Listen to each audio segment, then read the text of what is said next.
Have you ever felt like traditional fundraising is like throwing a Band-Aid on a broken leg? You know the drill. You ask for donations, people give what they can, and you hope it's enough to patch up things, at least for now. But here's the tough question. Is it really fixing the big issues your nonprofit is fighting to solve? I mean, what if I told you there was a better way, a way to stop putting out fires and start tackling the root causes head on? Enter Catalytic Philanthropy. It's not just about writing checks or pressing that donate button. It's about teaming up with donors and partners who are all in, just like you, and creating real systemic change. You're in this work because you want to make a difference. So, what if you could actually change the world? Stick around because by the end of this video, you'll see how Catalytic Philanthropy can flip your fundraising on its head, deepen your donor relationships, and fuel the kind of transformational impact you've always dreamed of. But first, I want to address the biggest mistakes I see nonprofits making, and I have to admit, I've been guilty of it too, and that's sometimes treating donors like ATMs. Yep, punch in the right code, get the cash, and move on to the next transaction. The problem is that donors don't want to be treated like cash machines, and honestly, who can blame them? Transactional giving, so this whole ask, give, repeat cycle, might help you meet your short-term goals, but it's not sustainable. It doesn't build trust. It doesn't foster real partnerships, and it definitely doesn't address the root causes of the issues you're working to solve. So think about it. When you only engage your donors during a campaign or a crisis, you miss out on the greatest potential. They're not just sources of funding. They're people with ideas, expertise, and networks that can help you drive real change. That's why Catalytic Philanthropy is such a game changer. It invites donors to become true collaborators in your mission.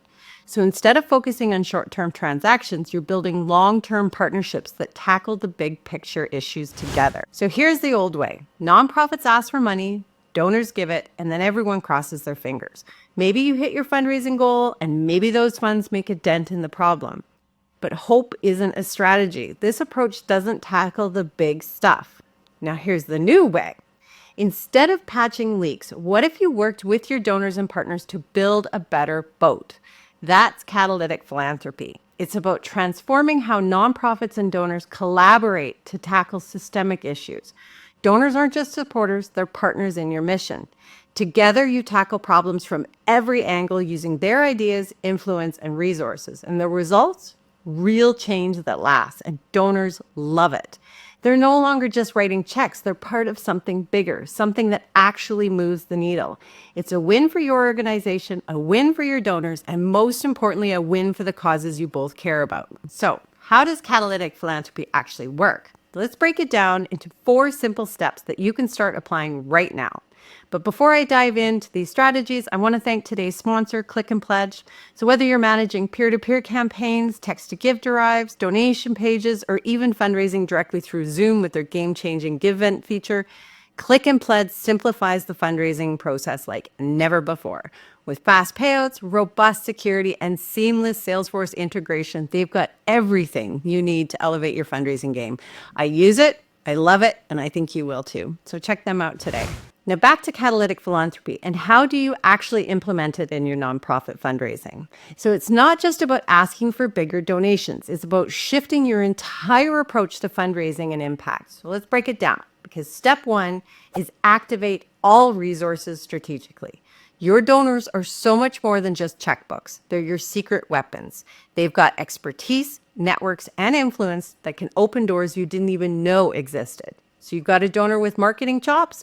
Don't just ask them to look over your brochure. Invite them to help shape your entire outreach strategy. Know someone connected to policymakers? Get them involved in advocating for your cause in a way that aligns with your long-term goals.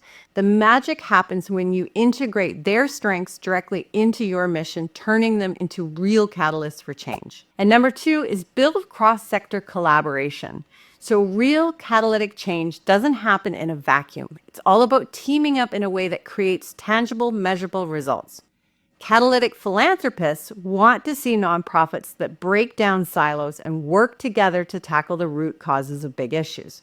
So instead of just partnering with a local business to co-host a fundraiser, why not develop a workforce program that directly addresses unemployment in your community? Or join forces with another nonprofit to create a seamless, unified approach to mental health services. The more you can show real collective impact, the more you'll stand out to those funders looking to invest in lasting change. So let me give you an example.